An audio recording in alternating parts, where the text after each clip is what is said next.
بسم اللہ الرحمن الرحیم۔ السلام علیکم۔ بغداد شہر کا واقعہ ہے کہ ایک شخص شدید مالی تنگی کا شکار تھا۔ کھانا پینا تو خیر پورا ہو جاتا تھا مگر رہائش کی سخت پریشانی تھی۔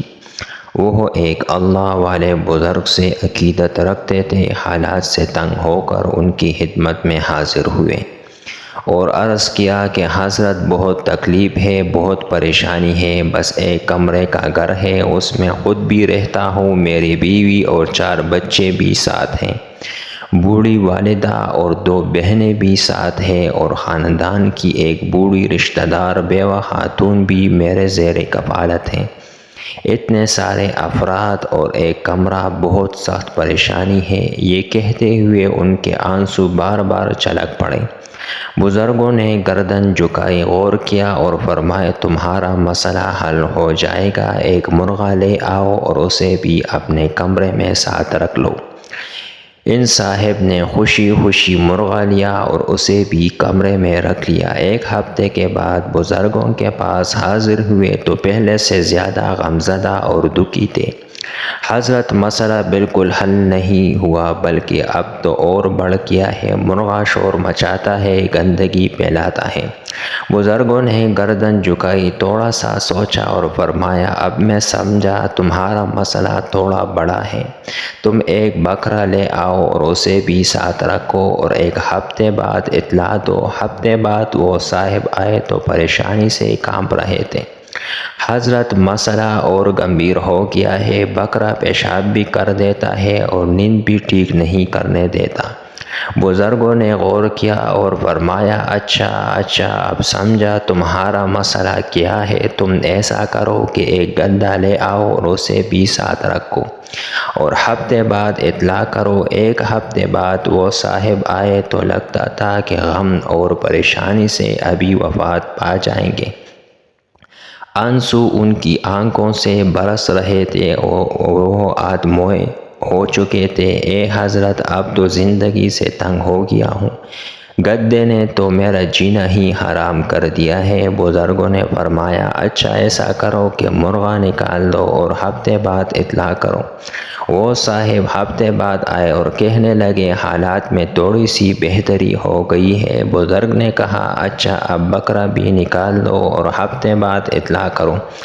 ہفتے بعد انہوں نے آ کر بتایا کہ حالات پہلے سے کافی بہتر ہے۔ بزرگ نے فرمایا اب گدھا بھی نکال دو اور ہفتے بعد اطلاع کرو۔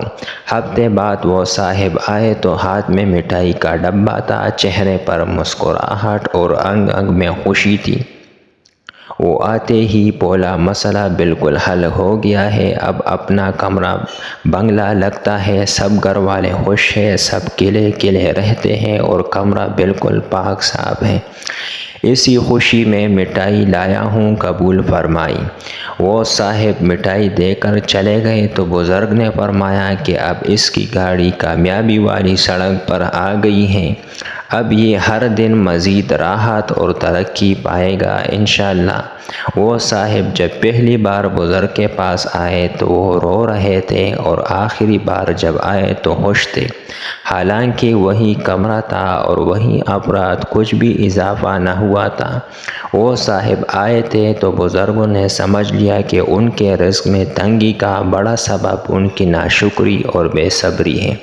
یہ اگر ناشکری چھوڑ دے گا تو اس کی روزی کے تمام دروازے کھل جائیں گے۔ چنانچہ بزرگ نے اس پر پہلے سخت بوجھ لادا، پھر یہ بوجھ ہلکا کیا تو ان کی حالت بدل گئی۔ اپنی بیماری میں کراہنے والا کوئی شخص ہسپتال کی ایمرجنسی وارڈ میں چلا جائے تو واپسی پر وہ شکر ادا کرتے ہوئے نکلتا ہے۔ شیطان کا ایک نام کفور ہے، بہت بڑا ناشکرا، اور یہی ناشکری شیطان کے ہتھیاروں میں سے ایک مہلک ہتھیار ہے۔ شیطان سارا دن اور ساری رات ناشکری بانٹتا ہے۔ آپ کے پاس جو سواری ہے آپ کو اس سے اچھی سواری کے لالچ میں ڈال دے گا، تب اپنی سواری حقیر نظر آئے گی۔ تو ضرور ناشکری ہوگی، اور جب ناشکری ہوگی تو پھر برکت ضرور اٹھ جائے گی۔ اس لیے ضروری ہے کہ ہم شیطان کے اس وار کو سمجھیں اور اللہ تعالیٰ نے ہمیں جو کچھ عطا فرمایا ہے اس پر اللہ تعالیٰ کا شکر ادا کریں اور اپنے دل کو اس نعمت پر راضی کریں۔ آج مسلمانوں میں جو ہر طرف رزق کی تنگی اور بے برکتی پھیلی ہوئی ہے، اس کا ایک بڑا سبب یہی ناشکری ہے۔ اس ناشکری سے ہم سب توبہ کریں اور اللہ تعالیٰ سے دعا مانگا کریں، یا اللہ مجھے جو عطا فرمایا ہے اسی پر مجھے خوشی اور قناعت عطا فرما دیجیے۔ میں اس پر راضی ہوں جو کچھ اللہ تعالیٰ نے مجھے عطا فرمایا ہے، بیوی، اولاد، مکان، خوراک، کپڑے، صحت وغیرہ، ان سب میں ہم شکر گزاری کے راستے کو اختیار کریں۔